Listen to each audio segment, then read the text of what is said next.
अस्सलाम वालेकुम नादरीन, आप यूट्यूब चैनल देख रहे हैं। मैं इमरान खान हूँ। सबसे पहले जो ईरान की और इसराइल की सूरत हाल है उसके बारे में बताता हूँ।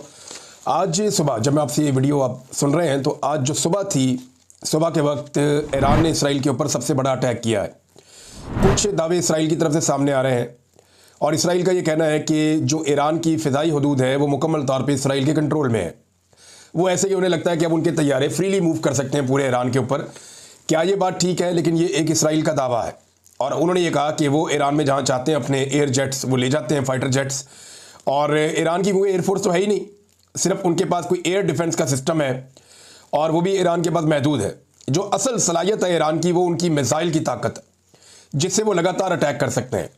और कुछ ईरानी सोर्सेज के बकौल वो बड़े लंबे अरसे तक रोज़ाना की बुनियाद पर मिसाइलों की बारिश कर सकते हैं इसराइल पे। यानी उनके पास इतने मिसाइल हैं कि वो इसराइल को मुकम्मल तौर पे तबाह कर सकते हैं। लेकिन इसराइल की जानिब से दावा किया गया कि ईरान की जो एयर स्पेस है उस पर इसराइल ने अपना कंट्रोल कर लिया है। अब ये इसके ऊपर ईरान का मौक़िफ़ आएगा, मैं आपके सामने रखूंगा। लेकिन जो सुबह सवेरे ईरान ने हमला किया है ये अब तक का सबसे बड़ा हमला है। इसमें 100 के करीब मिसाइल ईरान ने एक साथ दागे हैं इसराइल पे। 8 इसराइली इसमें हलाक हुए हैं और 300 से ज़ायद इसके अंदर जख्मी हो गए हैं। दूसरी जानिब जो ईरान की वजारत सेहत है वो ये बता रही है कि इसराइली हमलों के नतीजे में अब तक 224 अफराद शहीद हुए हैं और 90% आम शहरी हैं। बाकी जो है वो आर्म फोर्सेस के लोग हैं, कोई साइंटिस्ट हैं, कोई जर्नल्स हैं, वो भी इसके अंदर शहीद हो गए हैं। तो 224 अफराद ईरान की जानिब से शहीद हुए हैं, जबकि अब इसराइल का नुकसान भी हो रहा है। इसराइली जो है मुल्क छोड़ छोड़ के जा रहे हैं, मुल्क छोड़ छोड़ के भाग रहे हैं और बड़े अजीबोगरीब मनाज़िर हमने देखे। इससे पहले जब जब इसराइल कोई लड़ाई लड़ता है और जैसे ही उसके शहरी जाकर अपनी हिफाजत के पेश नज़र यूरोपियन एयरपोर्ट्स पे उतरते हैं तो उनका इस्तकबाल किया जाता है। हमने ये मनाज़िर एक मरतबा नहीं कई मरतबा देखे। जैसे ही इसराइली शहरी यूरोप में दाखिल होते हैं उनके एयरपोर्ट्स पे तो वो इसराइली झंडा लेकर जाते हैं तो उनका इस्तकबाल किया जाता है। इस मरतबा ऐसा नहीं हुआ क्योंकि इसराइल गुज़िश्ता 2 सालों से एक ऐसा जुल्म और जबर कर रहा है। उन्होंने एक ऐसी बर्बरियत शुरू कर रखी है गजा में जिसकी वजह से उनका पूरा का पूरा इमेज तबाह हो गया है पूरी दुनिया में। अभी कुछ विजुअल मैंने देखे, फ्रांस के दारुल हुकूमत में जब एक फ़्लाइट उतरती है तो उसमें से निकलते हैं इसराइली पैसेंजर्स जो अपनी जान बचा कर आए हैं। वो जैसे ही वहाँ पे उतरे उन्होंने इसराइल के झंडे निकाले और नारे लगाना शुरू किए तो सामने जो शहरी मौजूद थे, जितने भी एयरपोर्ट पे लोग थे, उन्होंने उनके खिलाफ नारेबाजी शुरू कर दी। वो गर्मजोशी नहीं थी बल्कि एक सर्द मुहारी थी और इसराइली शहरियों के खिलाफ एक रिएक्शन था। इसराइल और इसराइल के शहरियों को यह समझना पड़ेगा कि जिस तरह के जंगी जनून में वो मुब्तला है उससे दुनिया में उनकी इज्जत में इजाफा नहीं हो रहा बल्कि दुनिया उनके खिलाफ होती चली जा रही है। और ये मनाज़िर हमने देखे हैं, अभी हमने ये मनाज़िर फ्रांस में देखे हैं, बाकी जगहों से भी आपको ऐसे मनाज़िर नजर आएंगे। पूरी दुनिया में एहतजाज हुए हैं, बहुत बड़े बड़े एहतजाज हुए हैं गजा के लोगों के हक में। नीदरलैंड के अंदर एक बहुत बड़ा एहतजाज हुआ है, उसको देखने के बाद मैं हिल गया था कि पाकिस्तान में इतना बड़ा एहतजाज करने की इजाज़त पाकिस्तान की गवर्नमेंट ने नहीं दी जितने बड़े एहतजाज अमेरिका में, बरतानिया में, नीदरलैंड में, दुनिया के बहुत सारे और मुल्कों में हुए हैं। तो पाकिस्तान के अंदर तो इस वक्त जो हुकूमत है वो ऐसा लगता है कि इसराइल को शायद खुश रखना चाहती है। वो किसी को इसराइल के खिलाफ बात ही नहीं करने देते और किसी को फ़लस्तीनियों के हक में निकलने ही नहीं देते। जो निकलते हैं उन्हें वो मारते हैं। अगर कोई फ़लस्तीन का झंडा उठा ले तो वो उससे झंडा छीन लेते हैं। दूसरे ममालिक के जो खिलाड़ी हैं वो फ़लस्तीन के झंडे लेकर घूमते हैं, लेकिन पाकिस्तान के स्टेडियम के अंदर भी अगर कोई फ़लस्तीन का झंडा लेकर आ जाए तो उससे वो झंडा छीन लिया जाता है। अभी तक जो ईरान ने इसराइल को नुकसान पहुँचाया जिन एरियाज़ में, यहाँ पर मेरे पास सामने इसराइल का नक्शा मौजूद है और इसके जितने इंपॉर्टेंट एरियाज़ हैं वहाँ पे ईरान ने स्ट्राइक किया है। और अब तक की इत्तला के मुताबिक डिफरेंट लोग इसमें बड़ा अच्छा रिपोर्ट कर रहे हैं। रज़ी ताहिर साहब और उनकी टीम बहुत अच्छा रिपोर्ट कर रही है और वो इस मामले के साथ पूरी तरह से जुड़े हुए हैं। अब जो कामयाबियाँ ईरान को मिली है उनमें हीफा की आयल रिफाइनरी जो है वो जुज़वी तौर पर तबाह कर दी है। हीफा पावर प्लांट जो है उसको तबाह कर दिया है। राफेल असला साज कंपनी जो है फैक्ट्री वो तबाह हो गई है और न्यू एटम एयरबेस जो है उस पर कामयाब हमले हुए हैं। और इसके साथ ही एनी पार्क तिल अल-बैब में कई इमारतें जो हैं, जो दारुल हुकूमत है इनका इसराइल का तिल अल-बैब, वहाँ पे बहुत सारी इमारतें जो है वो निशाना बनी हैं। हीफा में तैनात एरो 3 एयर डिफेंस सिस्टम जो है उसको भी तबाह कर दिया गया है। अब जो आयरन डूम है वो कामयाब क्यों नहीं हो रहा, इसके ऊपर बहुत सारी तहकीकात हो रही हैं कि ईरान के मिसाइल जाकर डायरेक्ट हिट क्यों कर रहे हैं, इमारतें क्यों तबाह हो रही हैं। इसराइली शहरियों के दिमाग में ये डाला गया था कि आप नाकाबिल तस्खीर हैं, जो मर्जी हो जाए, आपके ऊपर तो कोई बम आ ही नहीं सकता। लेकिन अब आ रहे हैं। एक्चुअली जब इसको डिज़ाइन किया गया था ना आयरन डूम को, तो ये डिज़ाइन ऐसे किया गया है कि 2 4 5 मिसाइल आएंगे या रॉकेट्स आएंगे तो उनको रोक लिया जाएगा। ये इक्का दुक्का रॉकेट्स के लिए और मिसाइलों के लिए था। कि वक्फे वक्फे से अगर कोई मिसाइल आ रहा है, कोई रॉकेट आ रहा है, तो ये एयर डिफेंस सिस्टम 70 मील के अंदर उसको रोक लेगा, उसको तबाह कर लेगा। लेकिन इस मरतबा ऐसा हो नहीं रहा। इस मरतबा ये हो रहा है कि मिसाइलों की बारिश हो रही है, तो 4, 5, 6 मिसाइल रोकने के बाद इसकी कैपेसिटी खत्म हो जाती है और बाकी मिसाइल जाकर अपने टारगेट के ऊपर हिट होते हैं। और ईरान को इस बात का अंदाजा हुआ गुज़िश्ता साल, जब इसराइल ने एक बहुत बड़ी गलती की और उन्होंने इस्माइल हानिया को शहीद कर दिया ईरान में। और उसके बाद ईरान ने एक बड़ा अटैक किया था जिसमें ड्रोन्स और मिसाइल्स भेजे गए थे। उस वक्त ईरान के कुछ मिसाइल्स ने अपने टारगेट पे हिट किया था और उस वक्त ईरान को इस बात का अंदाजा अच्छी तरह हो गया था कि हम जब भी इन्हें मारेंगे बड़ी तादाद में हमें मिसाइल्स और ड्रोन्स भेजने पड़ेंगे ताकि इनके जो एयर डिफेंस सिस्टम है उनको डिसीव किया जा सके। तो आयरन डूम जो है वो डिसीव हो रहा है और उससे बड़ी बददिली है, बड़ी परेशानी है। बल्कि जो इनकी हुकूमत है वो खुद कह रही है कि एक बहुत बुरा वक्त चल रहा है हमारा।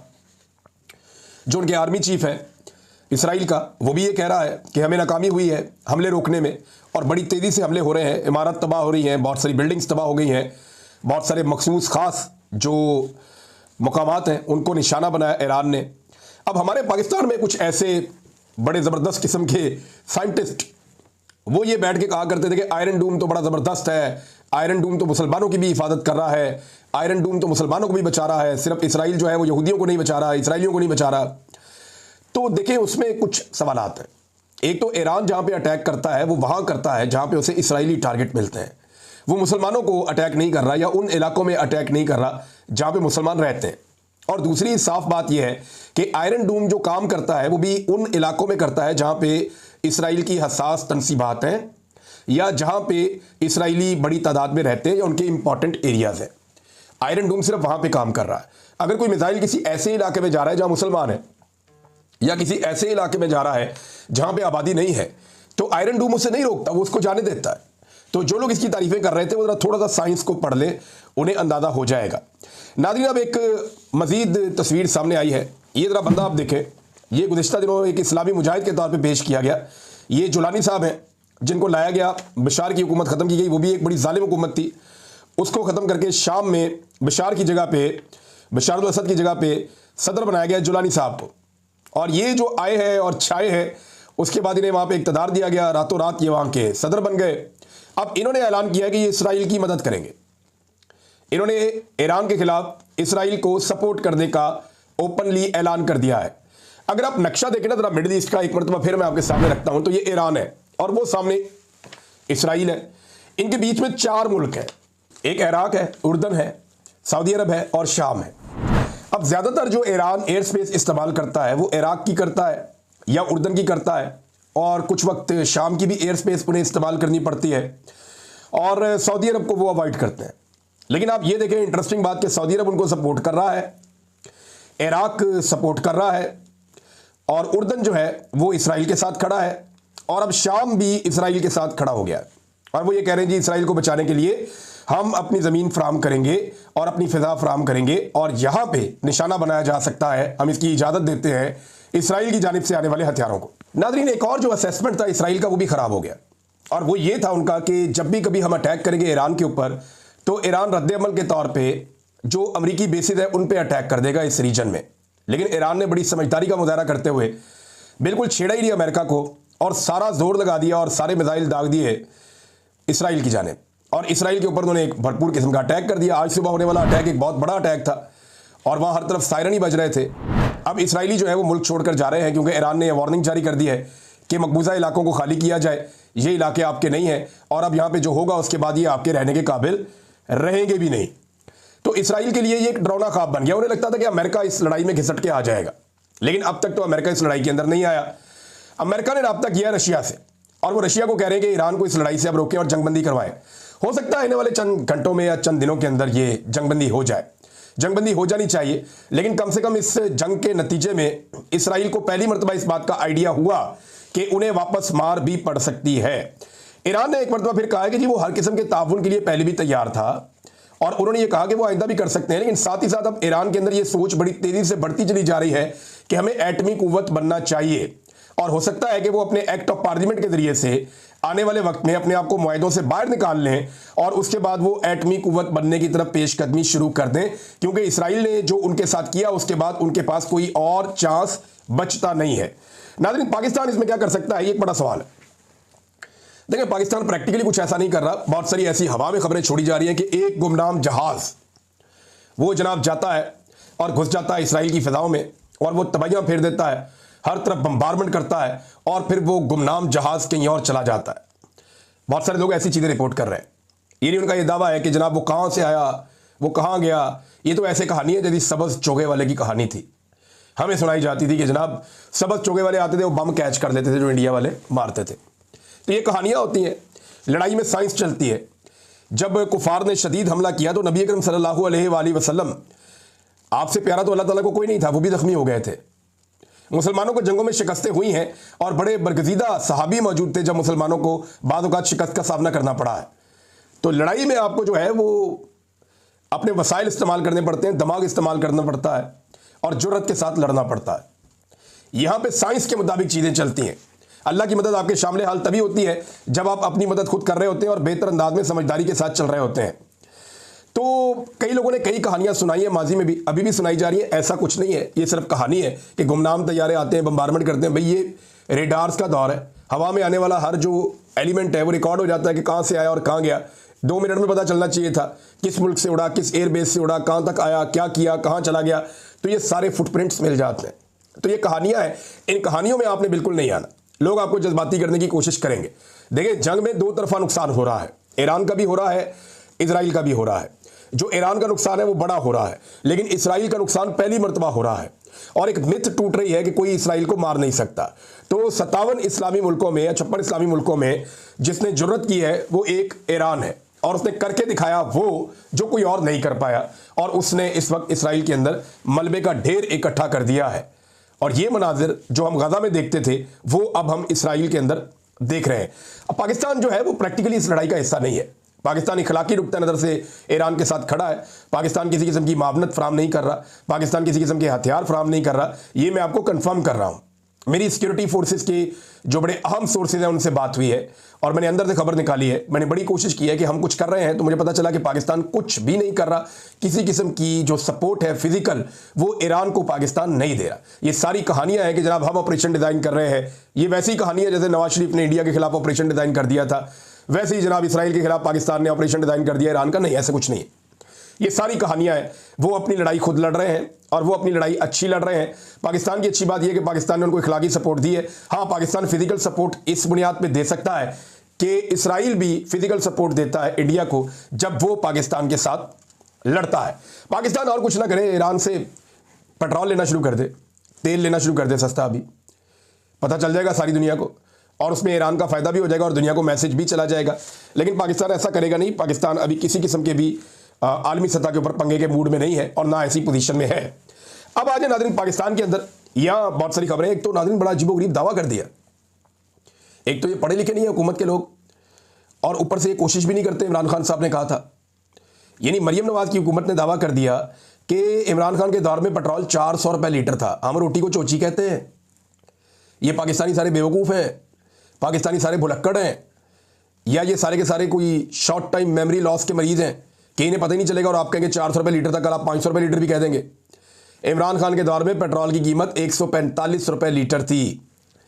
145 रुपये डीजल मिल रहा था, 150 रुपये पेट्रोल मिल रहा था और मुंह उठा के कह रहे हैं ये लोग कि 400 रुपये लीटर इमरान खान के दौर में पेट्रोल था, अब हमने सस्ता कर दिया। नहीं जी नहीं, आपने महंगा कर दिया। डबल कीमत पे आप पेट्रोल बेच रहे हैं।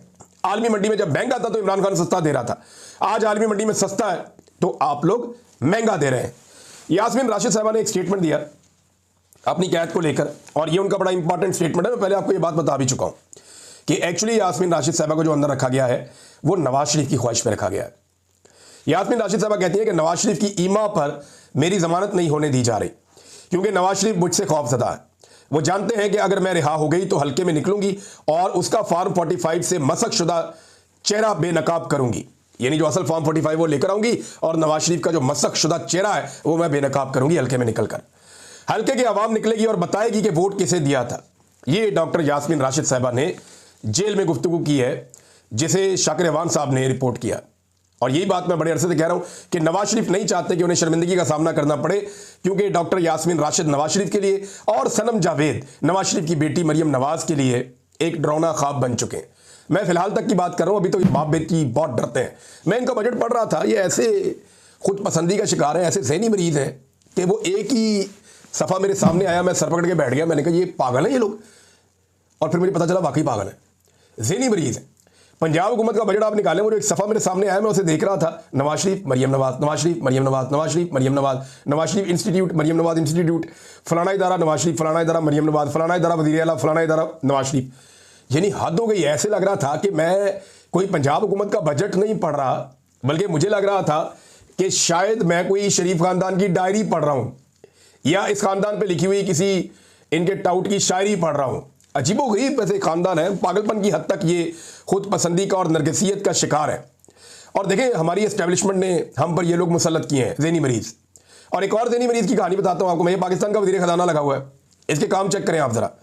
वो कहता है जी पाकिस्तान का बच्चा बच्चा अमीर है, हर घर में 3 तरह के खाने तैयार होते हैं, गरीब भी 2 वक्त महंगा चिकन खाते हैं, अगर आप टैक्स नहीं देंगे तो कौन देगा। ये वज़ीर ख़जाना है। पाकिस्तान में इस वक्त 45% लोग गुर्बत की लकीर से नीचे चले गए। आधे पाकिस्तानी इस वक्त गरीब हैं। लोग बिजली के बिल जमा नहीं करवा पा रहे, गैस के बिल जमा नहीं करवा पा रहे, बच्चों के स्कूलों की फीसें जमा नहीं करवा पा रहे, लोग उधार ले लेकर गुजारा कर रहे हैं, लोगों की दाल रोटी नहीं चल रही है, एक टाइम का खाना पकाना मुश्किल हो गया है। और ये शख्स, क्योंकि देखें ना, इसका आवाम से ताल्लुक ही कोई नहीं है, ना कभी ये वोट मांगने गया, ना कभी इसने वोट मांगने जाना है, ना इसका पब्लिक से ताल्लुक है, ना इसको कभी पब्लिक ओपिनियन या उनकी हालत का पता चलेगा। ये तो एसी वाले दफ्तर में बैठने वाला बंदा है। इसको तो जो आगे बाबू बता देंगे टाइयां पहन के, तो ये कहेगा जी ऐसे ही मुल्क चल रहा होगा। इसको तो जो कहानी आप सुनाएंगे ये उसी को हकीकत मान लेगा, क्योंकि ग्राउंड रियलिटी से इसका ताल्लुक कोई नहीं है, ये अवाम में जाता नहीं है। इसीलिए कहते हैं ना कि अवामी नुमाइंदे को हुकूमत मिलनी चाहिए, ताकि उसे अवाम के दुख और दर्द का एहसास हो। जिन लोगों को ऊपर से लाकर मुसल्लत किया जाता है बंद कमरों में फैसले करके, इसीलिए तो इमरान खान हकीकी आज़ादी मांग रहा है कि मुंतखब हुकूमत आए और अपनी मर्जी से फैसले करे। अब इस आदमी को क्या पता कि आम आदमी के घर में क्या चल रहा है। वो कह रहा है जी बहुत अमीर हो गए पाकिस्तानी, मौजा हो गया, इनसे टैक्स निकलवाओ। भाई आम आदमी को आपने कमर तोड़ दी है, तनख्वाहदार तबके से आपने टैक्स छीन छीन के उसका बेड़ा गर्क कर दिया है, और जो ताकतवर अशराफिया और अमीर लोग हैं उनसे आप टैक्स ले नहीं सकते। नादरीन, एक और बहुत बड़ी खबर है, बड़ी ज़बरदस्त खबर है, बल्कि मैंने खबर सुनी, मैं बड़ा खुश हुआ कि पहुंची वहीं पे खाक जहां का खमीर था। और ये रिजवान गलज़ी साहब ने खबर दी है, आमिर मुगल साहब ने भी इसको रिपोर्ट किया है। वहीं से मैं रिपोर्ट कर रहा हूं कि तलत हुसैन जो एक जर्नलिस्ट है, इन्हें पाकिस्तान टेलीविज़न में नौकरी मिल गई है। तलत हुसैन को पाकिस्तान टेलीविज़न में नौकरी मिल गई है, और टेलीविज़न पाकिस्तान का जो है उसमें नौकरी जब मिलती है तो आपको मखसूस खिदमात के एतराफ़ के नतीजे में ये नौकरी मिलती है। यानी आपको वो खिदमात देनी होती हैं और मुसलसल देनी होती हैं, खुशामद आपको करनी होती है, हुकूमत का बयानिया आपको चलाना होता है, एस्टेब्लिशमेंट के जूतों को साफ रखना पड़ता है, बहुत सारी चीज़ें मैनेज करने के बाद बिलाखिर आपको पाकिस्तान टेलीविज़न में नौकरी मिलती है। ऐसे मिलती नहीं है। बहुत कम कभी ऐसा हुआ कि मेरिट के ऊपर कोई बंदा आया। हाँ, मेरिट पे लोग आए पाकिस्तान टेलीविज़न में, एक दौर हुआ करता था, लेकिन अब तो मेरिट शेरिट गया। और जिस तरह के लोग पाकिस्तान टेलीविज़न पर लाकर बिठाए गए हैं, उन्हें देखकर तो कानों को हाथ लगाए जाते हैं कि अवाम के पैसों से इन लोगों के घरों में पैसा भेजा जा रहा है, इनको तनख्वाहें दी जा रही हैं और इनकी जेबें भरी जा रही हैं। बहरहाल एक और शख्स वो जिस चीज़ के लिए मुस्तैद था वो चीज़ उसको मिल गई है। नाज़रीन, PIA की खरीदारी के लिए पाक फौज का एक इदारा है, फौजी फर्टिलाइज़र है, उसने भी अब ख्वाहिश का इजहार कर दिया है, लेटर जो है सर्कुलेट कर रहा है। अंदाज़ा करें आप, एक इदारा दूसरे इदारे को ख़रीदेगा। मैं इसके ऊपर तफसील से बाद में बात करूँगा, ये पाकिस्तान में एक्चुअली हो क्या रहा है और ये किस किस्म का एक मॉडल पाकिस्तान में चल रहा है। लेकिन एक बड़ी कार्रवाई जो तुर्की के जो हैकर्स हैं उन्होंने की है, वो भी मेरे सामने आई। मैं चाह रहा हूँ ये आपको दिखाऊं, ये बड़ी इंटरेस्टिंग खबर है। तुर्की के जो हैकर्स हैं उनका एक ग्रुप है, उन्होंने इसराइल का जो सिस्टम है जो मिसाइल के लिए अलर्ट जारी करता है उसको हैक कर लिया, और इसराइल के अंदर जगह जगह उन्होंने चलाना शुरू कर दिए हूटर्स, सायरन चलाना शुरू कर दिए, खतरे के सायरन। तो जनाब अलार्म चल रहे हैं इसराइल के अंदर, और वो चला कौन रहा है? तुर्की के हैकर्स चला रहे हैं। लोग सड़कों पे लेटे हुए हैं, गाड़ियों के नीचे घुस रहे हैं, कोई उधर लेट रहा है, कोई उधर लेट रहा है, अजीबोगरीब मनाजर चल रहे हैं। तो तुर्की ने भी इसके अंदर अपना हिस्सा डाल लिया। उन्होंने और कुछ नहीं किया तो उनके हैकर्स हैं जो अलार्म सिस्टम है उसको हैक करके वहाँ पे अलार्म बजाना शुरू कर दी। तो इस किस्म की चीज़ें भी रिपोर्ट हो रही हैं। ये रॉयटर्स उर्दू ने इसको रिपोर्ट किया है, ये खबर मैंने आपको वहाँ से पहुँचाई। अब तक के लिए इतना ही, अपना ख्याल रखिए।